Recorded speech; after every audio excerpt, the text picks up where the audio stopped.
চীনে ঘটে গেছে এক অবাক করা ঘটনা। খাওয়ার জন্য জবাই করা একটি হাঁসের পেট থেকে মিলেছে সোনার টুকরা। ঘটনাটি ঘটেছে লংহুই কাউন্টিতে। এ যেন সেই সোনার ডিম পাড়া হাঁসের গল্পের মতন।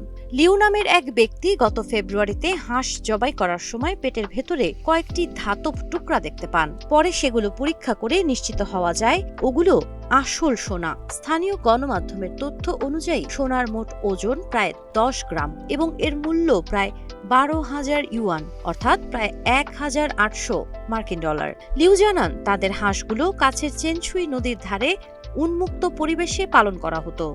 একসময় ওই নদী সোনা পাওয়ার জন্য বিখ্যাত ছিল। ধারণা করা হচ্ছে নদীর কাদার সঙ্গে হাঁসগুলো হয়তো সোনার ছোট টুকরা গিলে ফেলেছিল। বিশেষজ্ঞরা বলছেন, সোনা শরীরে হজম বা শোষণ হয় না। সাধারণত এটি পরিপাকতন্ত্র দিয়ে বেরিয়ে যায়। তবে বড় আকারের টুকরা হলে তা প্রাণীর জন্য ঝুঁকিও তৈরি করতে পারে। যদিও অনেক নেটিজেন এই ঘটনার সত্যতা নিয়ে প্রশ্ন তুলেছেন, তবুও স্থানীয় কর্মকর্তারা বলেছেন এমন ঘটনা একেবারে অসম্ভব নয়।